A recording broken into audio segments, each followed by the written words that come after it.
Hello, and welcome to the Inviting Shift podcast. This is your host, Christina Smith, and I am joined today by our special guest, Emma Bradford. Emma is a specialist in how we start this self-love journey, how we get back to having a lot of care and nurturing and self-love for ourselves. And today she's going to share with us at least 3 tips on how you can fall back in love with yourself.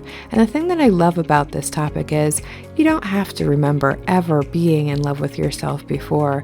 You can actually fall in love with yourself for the first time. So if it seems unfamiliar for you, Emma's going to help you walk step by step into more self-love. Welcome, Emma, to the Inviting Shift podcast. Thank you so much. Yeah, thank you for joining us today. This is one of my favorite topics, is like how we can fall deeper in love with ourselves and really see more about ourselves, I believe is what we're going to talk about today. We'll see how the conversation goes. But Emma, tell us a little bit more about you and why it is that you teach the things that you teach. So it's been, well, first of all, it's lovely to be here. Thank you so much. And yeah, it's been such a journey. It's been 10 years and there's been a lot of twists and turns along the way. I started out my journey 10 years ago looking for help because I was experiencing weekly panic attacks. And if anyone has experienced panic attacks will know what that feels like. It's not a fun thing to go through, and this was happening on a regular basis.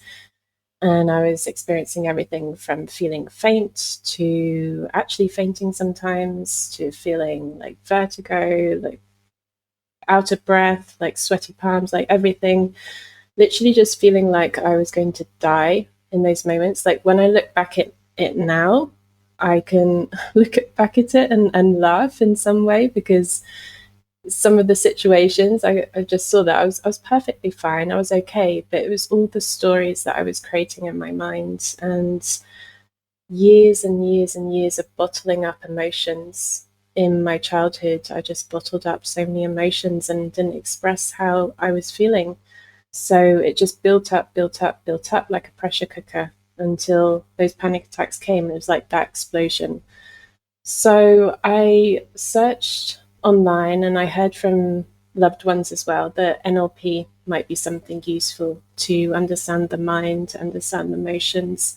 I signed myself up to a practitioner training, and it got to about halfway through the training where it felt like this light bulb went off in my head, because everything just made so much sense. It was like, why aren't people teaching this in school? Like, what? Why is this not more common? Like teaching people about the importance of what we're thinking about and how we feel, and to acknowledge our emotions. And I had a teacher who was very heart-centered and heart-focused and very holistic, in the sense of like looking at everything and acknowledging the emotions, and whilst using NLP techniques as well. There are many different versions and types of NLP out there, and she was using it in a way that was very holistic, and I loved that. And it just made so much sense. I was like, okay, yeah, actually, I think I could do this as well, because I just had this massive transition from moving from the UK to Spain, change of country, change of language, change of job, change on every level. Like I let go of a relationship, like there was so much change. And I thought, okay, I could start as an NLP practitioner, and that's what I did. I started out as that, and yeah, ended up becoming an NLP trainer. I was training new practitioners, and the journey taught me a lot about myself, a lot about other people, and a lot about life, and it created a really solid foundation. Now, that really helped me with the anxiety, with the panic attacks, alongside cutting out caffeine, and also acupuncture as well was useful. Though there were more changes to come. And it got to about 4 years ago where I felt very hurt and betrayed by a dear friend. And that brought up a lot of emotions to look at. And I literally spent 4 months every single evening by myself in my room. I had my candles, my music, I had my journals, I had all these different things around me. I created this really safe cocoon for myself to process the emotions that I was feeling and experiencing at the time. And it was in that time where I asked myself the question of what did I love doing as a child? Because I felt so lost and confused. Like I still felt there's something more. I love NLP, but it's not what I'm meant to be doing. But there was some inkling within me that was saying something else. So I was asking myself the question, like, what did I love doing as a child? And dance came up. So I booked myself onto a dance training, and then I slowly started to incorporate dance, movement, and arts and creativity into what I do now. And it's blending all of that together that then became creating change, which is the training that I have now at the moment. So there's so much more to that story, but that's like a little bit of an insight I'm of sure where it there is. started. It was I'm sure there is. plenty to learn. What I love is that one of your solutions that I heard was to ask yourself, well, what did I used to like to do? Right? Because I think this is a very common problem for women who are hitting 40s or midlife is they start going, now that my kids are going away off on their own, or, I, even if I've worked in the same career for 30 years, like, what is it that I want to do now? And that can be such an overwhelming question. So going back to this question of like, what did I just enjoy while I was a kid? How can I just go back to enjoyment to remind myself what that feels like rather than feeling like I have to have the answer right now as to exactly where I'm going and exactly what I'm doing? Because that's what I Exactly. heard too. It's not like some magic career choice came up. It sounds like this is something that you were feeling for a while. And I love that you paid attention to that, because many of us, I remember it took me a full year of crying on the way to work in order for me to go, hold on, there's something wrong here. I shouldn't be crying every day on the way to work. There's got to be something different. But in my life, I was taught that going to work and getting a paycheck was the way to do things. And that life, although I did very well in it, made me sick. And there was like this intuitive guidance going, hey, this isn't right. And that's what the tears were every day. So, like you, I didn't grow up with emotions. Um, they weren't really acceptable in my household. And so crying every day on the way to work is like a huge thing, and why I did it for so long before I was like, hold on, something's got to change, right? Because I tried to pretend like it's okay that you are having anxiety all day. It's okay. This is just normal and this is life. And so I think it's really a gift for those of us who have paid attention to that and been like, oh, I think something actually needs to change. Yes, I have a comfortable life maybe, but it's not, there's something that's not quite right with me. So what a beautiful Absolutely. thing. Absolutely. And this is the thing that there's so many things that we see in society, and we take on these pressures. Like we put the pressure on ourselves and we say, oh, I need to have XYZ in order to be loved, or in order to be accepted, or in order to fill in the blank. Who says that? Like, there's no rule in the universe that says that you need to have that. Is what we've grown up with in society, and that is man-made, and also what we've been putting on ourselves as well. So it's like questioning that and getting back to the very core essence of who we are, and remembering that.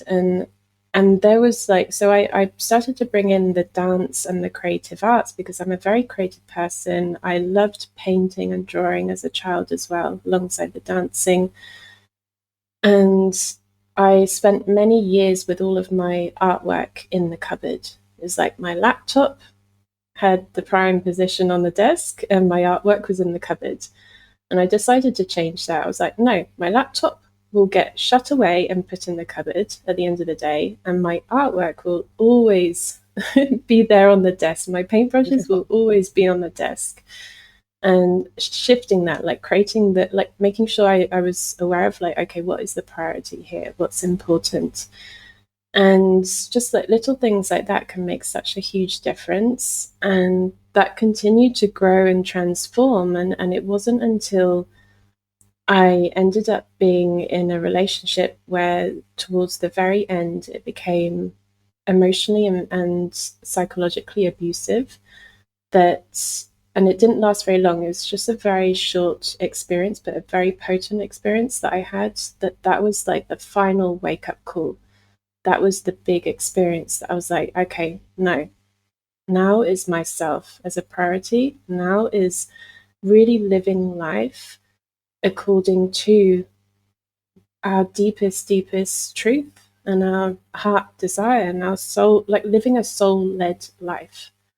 And I feel that that's so important. And it's not until you face death in some way, or you face like the metaphor of death or the fear of death in some way, in whatever situation that was. Like for me, it was in that relationship, that it wakes you up.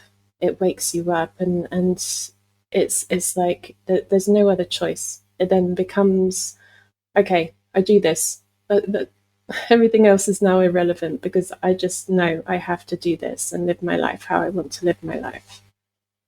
Right. And they say that you have to become so uncomfortable that you're willing to make change. And I think that that's one of the things that is challenging for us is that if we're in a comfortable spot, I work with a lot of women who have good on paper lives, but they're miserable and they really struggle feeling empowered or confident in their life, even though on the resume, it looks great. They have the family and they have the job and they have all these things, but they're really not feeling good about themselves. And I think something that you said about like it's about intention, right? At least for me, it is, and it's like how is it that I really want life to be? And we don't often think about that.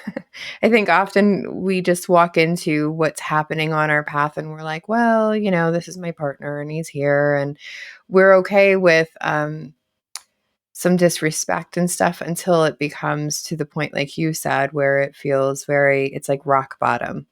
And then rock bottom, we're willing to change because it's so uncomfortable, right? And there's nowhere else to go.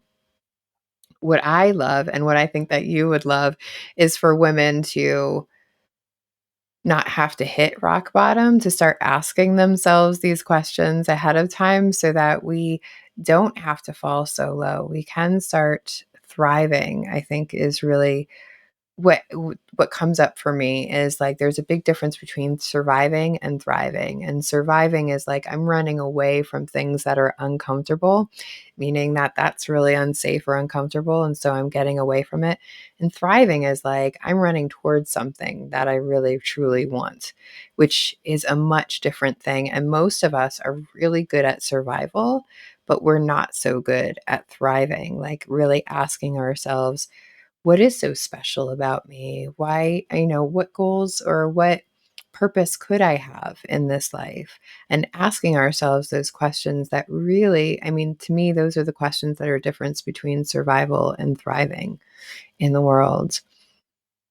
Yes, absolutely. I love that. And it's so important to pay attention to this, and just remembering that, like, having a purpose like that doesn't necessarily mean like a particular career. I mean, it can do, but it doesn't have to mean that. It's just like, how do I want to live and experience life? Like, how do I want to, like, we have this human body. We have this human body, this vessel. Like, how do I want to use this as a vessel of love on this planet, and how I interact with other people, and of course, we're not perfect. Nobody's perfect. Right. Like, we have our moments, but it's like, just, yeah, what is life? Like, how do we want to live our life? Like, how do we want to show up? How do we want to interact with life and everyone that's in the life that's around us? And really connecting to that deeper thread, Yeah. that lies within everything.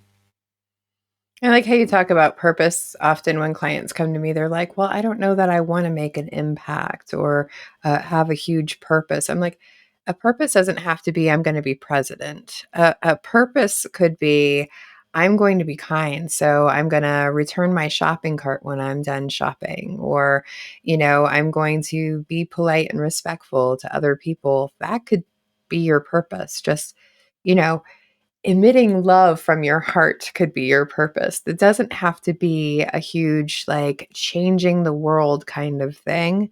But that purpose is really, for me, it's like an intentional guidance, right? It's telling me this is the direction I want to go in.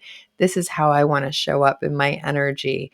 And that really has to do with getting really clear on what's important to me, and how I want to show up.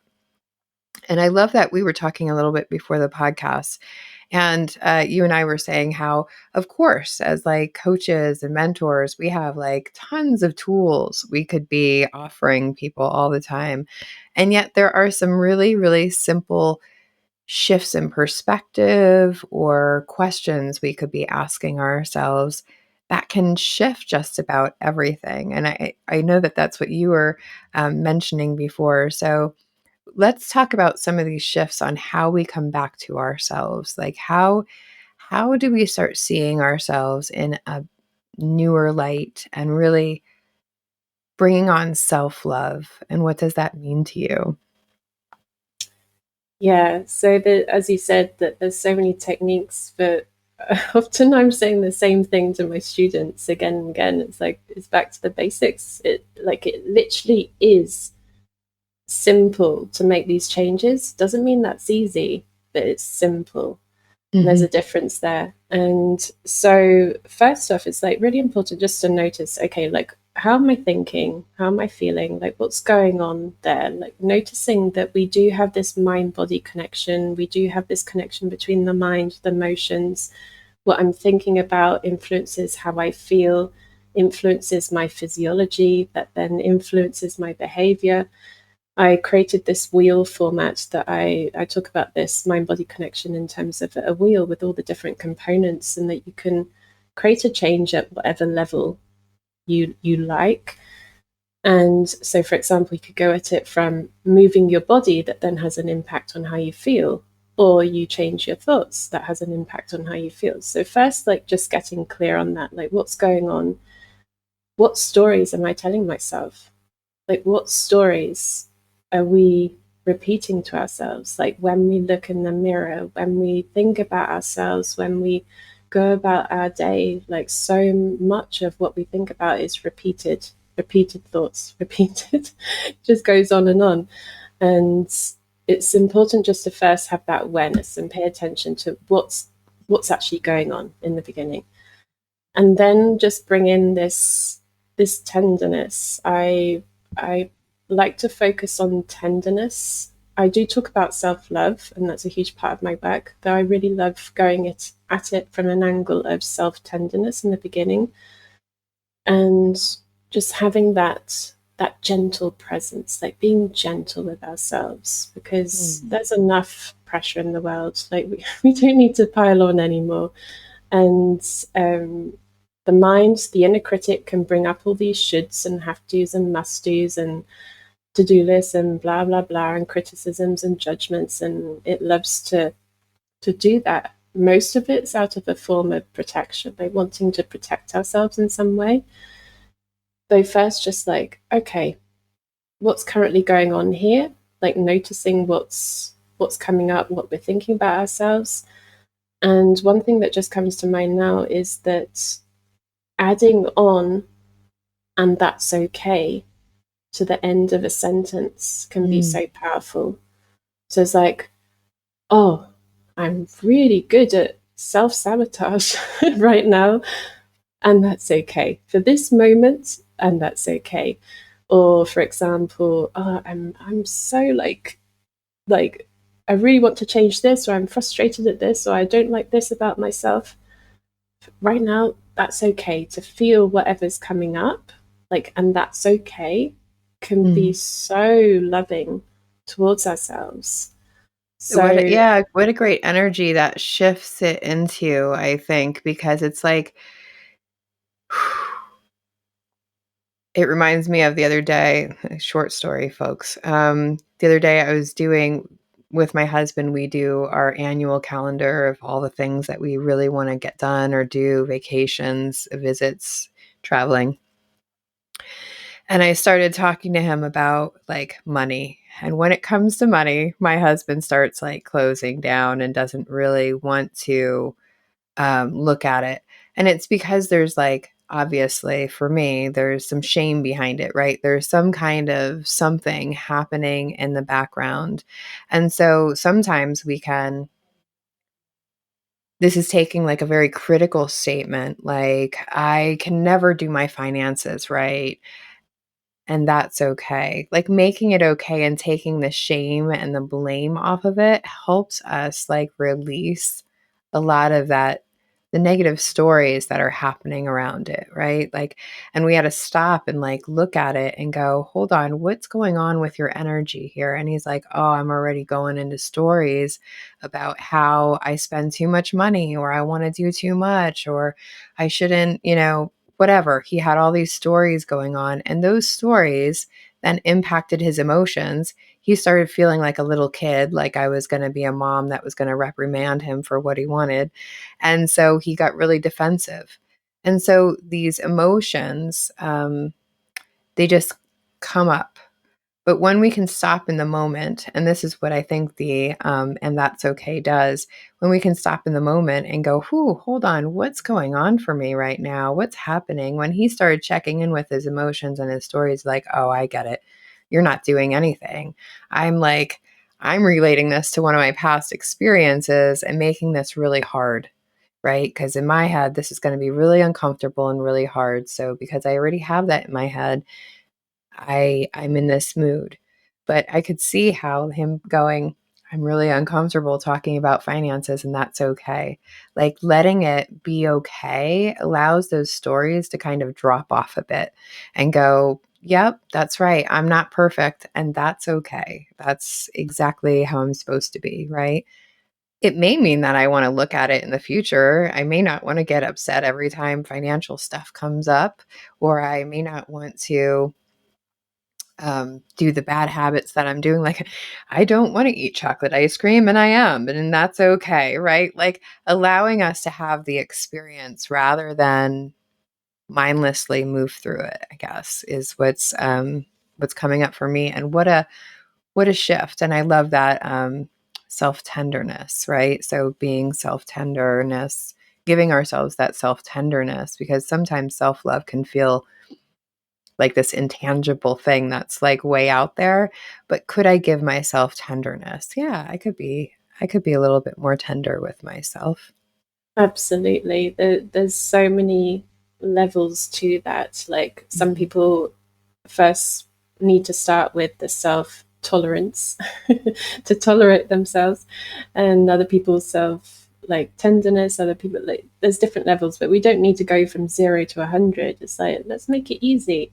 Let's make it easier. So bring in the self tenderness. And one thing I do with my students is there's a practice of having like this little mantra as they're doing self massage or dancing or just placing their hand over their heart. It's like, I see you, I feel you, I Mm. hear you, I'm here. Or even just, I'm here. Like just little things like that, little words and phrases. Like words are so powerful, as we're talking about, and that's okay, or I'm here. Or when you were talking about the money, I was remembering of when I used to think to myself quite often, oh, I'm so good at spending money. But then that became a not very good belief to have. So I just added on one word onto the end, and that was wisely. I'm so good at Mm. spending money wisely. And we can make such a difference when we just add on one little word here and there, just change it, tweak it, because then we're starting to rewrite the story.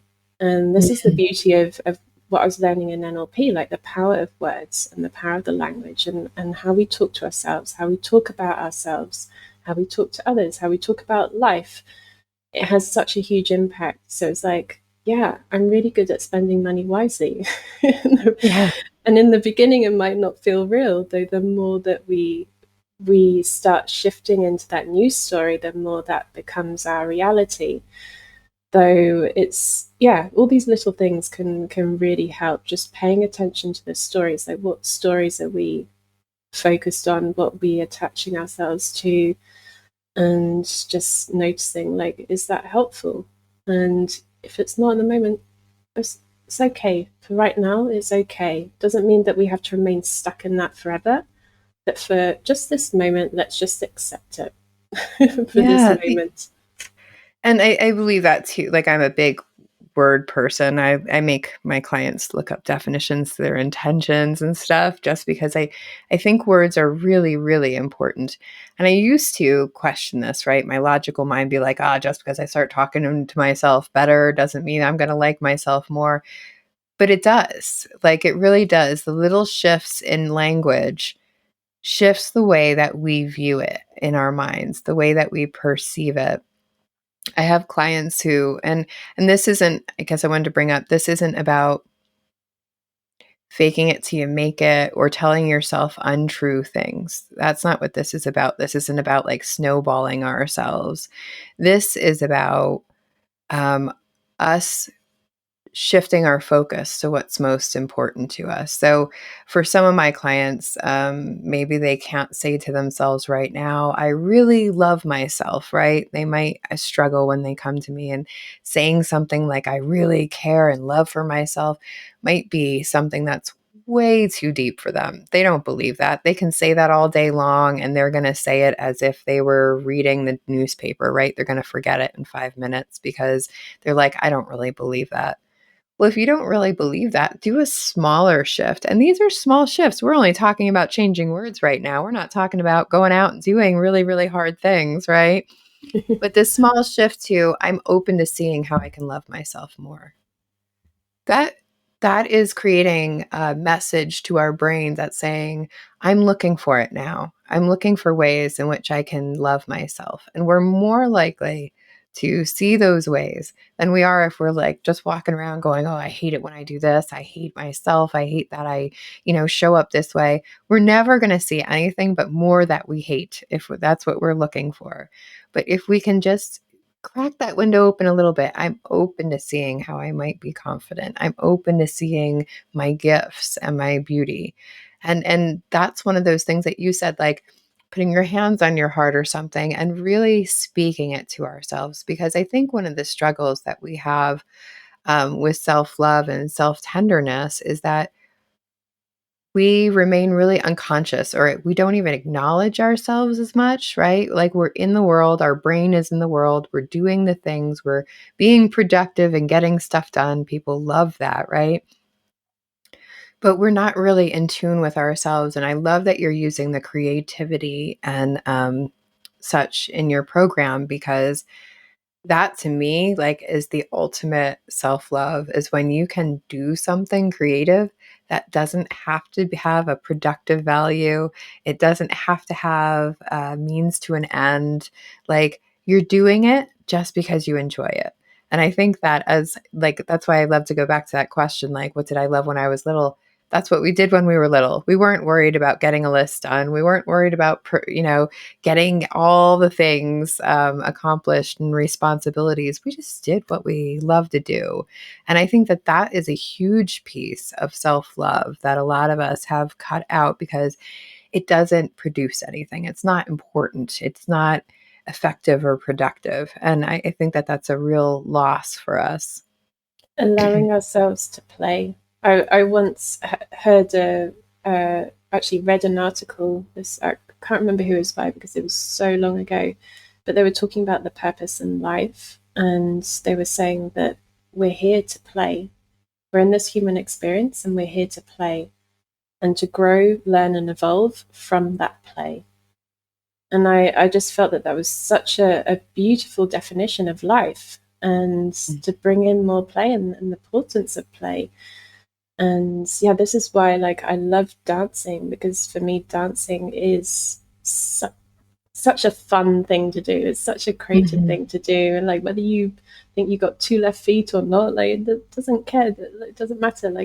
Like on creating change, we just have fun. Like, it's a celebration of life, and we literally become little kids again. And we dance with our inner child. There's one thing that we do in one of the modules where I invite everyone to bring photos of themselves when they were younger, and we talk about our younger self, we dance with our younger self, we paint, we draw, it's so fun.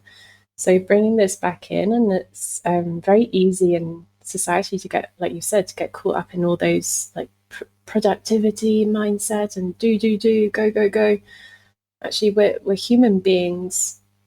Like, we're human beings. Like, we're not meant to be doing all the time. Like, we're here to be, to experience, to live, to experience this. And this is something that I'm more and more I want to do, like in my own personal life as well. Like, every time I bring out creating change, I go through the content myself, and I try to go through the journey again myself, and really start tweaking and applying little things that I teach myself as well. This new year, I bought a trampoline because I want to have fun, to bounce around, like connect to my inner child. And I mean, yeah, there are health benefits, but it's part of that fun, that we're just. This podcast is supported by Christina Smith Coaching as a service to get you to have more confidence and self-love. One way we do that is by bringing what we learn into our bodies, by lighting up our senses. Some people call these types of exercises rituals. I think they're really alignments. Something we do each day to align with what we truly want, rather than getting stuck in the default of trying to outrun what we don't. I bet you could use a little self-love ritual today, and there's a short quiz or survey to pick the best one for you. You can go to the link in the description to take the free quiz to get the self-love alignment that is right for you right now. You'll also get a download of 5 self-love rituals so you can switch it up and try one each day. Our little thank you for tuning into our podcast and into your own heart. Talking about, and when we're talking about like the self-love, I feel that, like, if someone's really struggling with that, I feel it's important to just like start off small, like start off with like little baby steps, like little things. Make it simple. When I'm working with clients in terms of body image, because body image is a huge topic, especially for women, and I invite them to literally just pick one aspect of the body. Like, we don't need to go to loving our body straight away, all of it. I mean, that's a huge thing. It's like just picking one little thing, even if it is just one finger or like one eyelash. Fingernail. Just one thing. Pick one thing and start with that, and start noticing the stories. So again, going back to the stories, like what stories am I creating about that?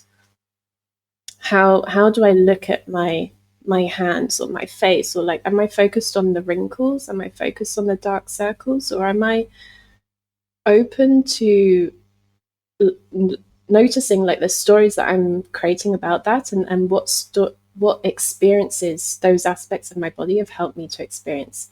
So it's like, oh wow, like I have a face. Yeah, maybe there are some wrinkles, but it's like, wow, with this face, I've been able to communicate with people. Wow, like all the experiences that I've had in my whole life where I've been able to communicate with people thanks to this face. I mean, that is huge. That's massive. And we forget this. We take this for granted so often. And it's like, okay, like, just come back to what's here right in front of us, and just look at the miracle of the life, the body, like all of that. It's just, it's amazing. We have hands that we can write with, we can hold hands with someone else, we can give a massage, we can type, we Open can. doors, I mean, windows, I mean, build things, all kinds of like, they're pretty miraculous what we do with our hands. It's amazing. It literally, like, when you slow down enough and take a moment to really pay attention to this, we awaken to the magic of life. Hmm. We awaken to the magic of life when we slow down and we pay attention to it, and we start connecting to the senses. We start coming back to, like, seeing the beauty in the details. That in itself is so powerful. Mm. It's simple, but it's powerful. And right there, that can literally, like, if we truly do that, doesn't mean we have to do it perfectly all the time. Of course, we're human beings. Though the more we come back to that, that can completely transform how we experience life and how we experience ourselves. Mm. And such a simple thing, right? I mean, well, like you said, simple, not easy, because is it simple to slow down and check in with yourself? Sure, it's simple, but is it easy? Not for a lot of us. Not if we think that our list is more important than ourselves, right? As a being, or that productivity is more important, or whatever it is. Everybody needs a piece of us. If we feel like we can't slow down, sometimes, and for me, it's just like giving ourselves permission can be the hardest piece of all of it. Like giving myself permission to be okay, like you said, and that's okay. To whatever that first thing is that we're not liking, to give ourselves permission to know that we are human. We're not going to get it right all the time. There's not going to be perfection. But I really believe that, failure is part of mastery. So if we want to get really good at being in touch with what makes me thrive rather than survive, then I am going to have to get in touch with myself. And that is going to require slowing down. And like you said much earlier, is this is something that was not taught in schools, at least not in my school. And I really wish it would have been, like, these human pieces of ourselves, the ways that we tell stories to ourselves and then create all this crazy dramatic emotion, which then, affects our bodies. Because the reason I'm a coach is because all of that happened and then my body got really, really sick and was like, we can't handle what you're giving us in stories and emotions. And if we could if we would have taught if I would have learned that in school, and maybe I wouldn't have listened, in teenagerdom. But if I could have learned that in school, I would have been able to acknowledge that everything my brain thinks is not true. If we can change just a few words and it's still true and maybe even more beautiful than it was before, that was a story that we were telling ourselves, right? So sifting out what is actual data and truth versus what is my perspective or experience of it, and how am I tormenting myself with it. So I love these tips that we have today so far. We have learned how to just add, and that's okay on something, which I think is beautiful. It's such a like, these are just the simplest techniques, right? Um, um, and also telling ourselves the truth. If we want an affirmation and that affirmation doesn't feel true, we can just say, I'm open. I'm open to believing this. I'm open to seeing this. And that will at least keep our focus in one area. And then this one piece that I really, really love is when you're saying, like, really acknowledging yourself, like slowing down and taking a moment to acknowledge and have that conversation with yourself, right? It's okay for us to even just state our feelings. I mean, I think that was one of the most powerful thing for me to start doing was I used to set an alarm on my phone that, like, every few hours it would remind me to ask myself, how am I feeling right now? Because it was something I was so unconscious of. I just kind of moved through my life. I didn't really accept, like, acknowledge for myself, like, what's going on for me? How do I want to feel? How do I feel about the way that this is going? Like, none of that came up before. And there's a lot of information in our feelings. They don't have to be directives, but they give us a lot of good messages and they give us a lot of good indication about our perspective and how we're seeing things, right? I have a client who was like, "Oh, I have to force myself to do the healthy habits," and I'm like, "Well, that's never going to work." If you're telling yourself you're going to force yourself, like I'm white knuckling anything, has never been a long term plan for me. So it's just a shift of I. I find my body important and I'm going to make good choices for it, right? I'm going to love myself with good choices and health.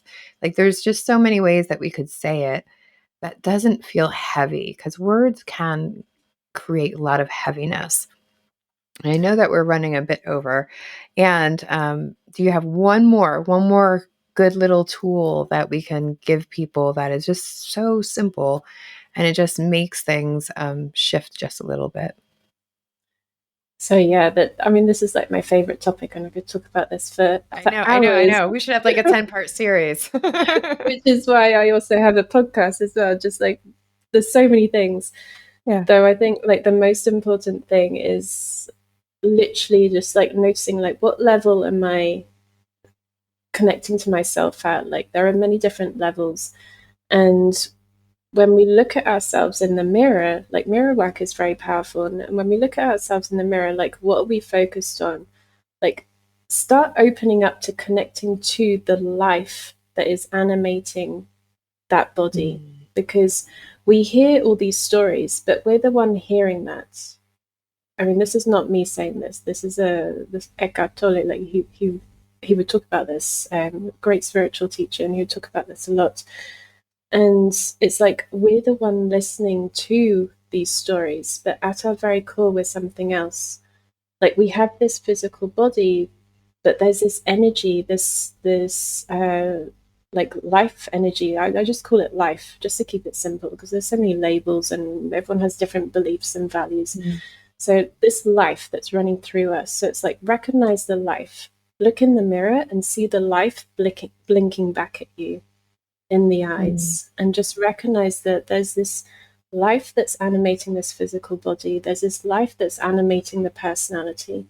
We have a body, we have a personality, but at our core, we're something far greater, and we're connected with everything that's around us. We're connected with the life that's within everything. So that's a massive That's a topic and massive perspective. message. And let me see if I can unpack it from my perspective is what you're saying is, no, I love this because it's about the energy or the life energy that's within us, right? Or some people might call it spirit or soul or whatever that thing is, right? But it's that core beautiful piece of us that was born in the beginning, right? Like that. I always feel like it's always that essence that when we were born, we already had it. And since we were born, we've attached all these emotions and stories as humans do. This is not, if you're doing this, this is not a bad thing. This is just, it's more of acknowledging it, of being able to see it so that we can pull out what's important to us. Um, but yes, that we're seeing the force and not just the package that it comes in, right? Because this is this physical stuff and even our personality, as you say, is like part of just the packaging, right? And the packaging doesn't always say how beautiful thing is or how awesome that thing is. And sometimes the packaging can overestimate how wonderful the inside's going to be, right? So those are two completely different things. And I love that you're separating them because I know really, really beautiful people that are not going to be walking down any type of catwalk anytime soon, right? But they are like some of my favoriteest people, right? So let's let go of the packaging and the wrinkles and the gray hairs and the everything we don't like about ourselves and dig a little deeper for what are our true gifts and strengths? How do we really show up? That's really beautiful. How is it that we connect with the world and each other in a good way? Or Absolutely. whatever is important to you, whatever that thing is underneath that seems really, really important to you, rather than just basing ourselves on the things that other people can judge in an instant, because I think that we strive so much for external validation when we really need to start with ourselves. Like, do I feel good about myself? Because then it's going to matter less what other people say. That's a whole nother conversation. But Emma, you have a program that you are going to be running soon. Tell us a little bit about it. Yes, so on Creating Change, we explore all of this, and we do it in a fun way, because I really feel that like self-exploration, all of this, like, why do we need to be serious? Like, we don't need to be serious. Like, let's just play, let's just have fun. So we dance, we get creative. This is both online and also in person. I've created it in a very flexible format so people can just join in what feels good for them and what they can do. So it's a lot of fun. My students have had a lot of fun in the past groups that we've done Creating Change, and they've felt more like empowered. They've been able to step in and make changes in their life. Like, Creating Change is not about, oh, goal setting. I'm going to set a goal and I'm going to Right. Here's achieve all my material. resolutions. I'm going to be a new person tomorrow. It's like waking up to the magic of life, falling back in love with ourselves, Hmm. and it's doing it in a fun way, and it's just waking up to what always is, what has always been. Because this is, when I taught NLP, I taught it in a very different way to how it's often taught. I would, before goal setting, I would like say, okay, there's this goal. What is the feeling behind that? What are you actually looking for? And where do you have that already? I would almost encourage people not to set goals, but it's good to I have do some kind of too. I'm direction. so glad. I'm like, envision the goal and then decide why it is that you want that goal. Like, what is the feeling behind it? And if we can, that's all we need out of the goal is like, what is the The transportation feeling, you're going to take to yeah, get there, right? So if I think a big house is going to make me feel abundant, then what can I do to feel abundant now and take that on the way to with me? Anyway, go ahead, keep going because yes, I love this. Yeah. exactly. So I brought in like everything that I learned of NLP, like how I taught NLP personally. I used to call it wholehearted NLP, because I just used it with heart, and it was more about focusing on the heart. And then I bring that in with the creative arts, the dance. No experience is needed for this. So, like, some people are a little bit nervous, like, oh, I'm not a dancer, I'm not an artist, oh, I don't like, some fears that can come up for some people. And this is for all levels. There's no right or wrong. It's about the experience. We're not looking to be the next Picasso or the next ballerina. No, forget that. It's all Right, about right. having fun and really like waking up to like connecting to ourselves. It's based on 5 modules. And the 5 modules, it's all about like connecting with ourselves, connecting with others, connecting with our body, connecting with something beyond our identity, whatever that is. So, whatever label people want to place on that, and connecting with Earth, nature, Mother Earth, environment. So those 5 points have been real keys in my personal life, and also like have really helped my students in feeling a lot more fulfilled, feeling a lot more like being able to appreciate life. Because yes, life can be hard and challenging at times, and there's still magic. And sometimes we get so bogged down in all the difficulties, and we forget the magic. And it's not about bypassing and, oh, positivity, positivity. No, Right. It's it's not not like about saying that. that the bad things aren't there or that It's they don't about, exist.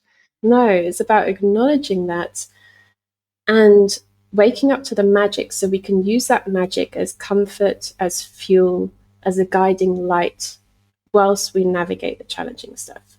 So it's the two As our hand in strengths and our hand. confidence even, right? I mean, because that's like those are skills, and the more that we practice them, we get more of them. So and it's these, being able to take our brain out of this cultural thing that is about production and capitalism and all these other things, and coming back to the essential. And it reminds me very much of like, it's almost coming back to our original nature is what some people would say, of really going in the flow of things rather than pushing so hard.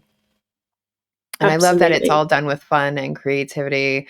And because I think one of the biggest things we can do is give ourselves permission just to F it up, right? Just to do it silly, do it bad, give yourself permission. In fact, that was like just a client's homework just yesterday was like, go do things. Give yourself permission to show up the fool and be okay with that because that's fun. That's when we get to really know ourselves, not when we're constantly in this work, go, do mood. So Absolutely. beautiful. Yes. Thank you, Emma, so much for being here today. I'm going to put the link to your program around here somewhere. So if you're seeing a description, I'm sure a link to her program is down there so that you can learn more. And I appreciate you coming and joining us all the way from over the seas in Spain, and being here to have this really lovely conversation. I'm sure we'll have you back again because you and I could probably go on for hours and hours about these things and really enjoy the conversation. But we want to make sure these are in bite-sized pieces so people can actually get through it. So thank you so much for all your tips and your tools. You're so welcome, and thank you everyone for listening, for joining in, and even if like whatever path they decide to go on, whatever they decide to do, I just encourage them to listen to their heart, and soul. Like just do that. Life is short. Like just do that and live Yes. life through your heart and soul as best as you can. And there'll be moments when you might mess it up. I certainly do many times. And that's okay. Yes. Beautiful. Thank you. Thank you so much. And thank you, podcasters, for listening to us. Hey, one more thing. When we are all more confident and full of self-love, we can act more intentionally and mindfully. What would a world like that look like? I want to know. One way that you can help me with this vision is to subscribe, rate, and review our podcast wherever you listen to it. It helps more than you know, and it's just a few clicks to help me create a more beautiful world. And as always, remember to be gentle with your humanness.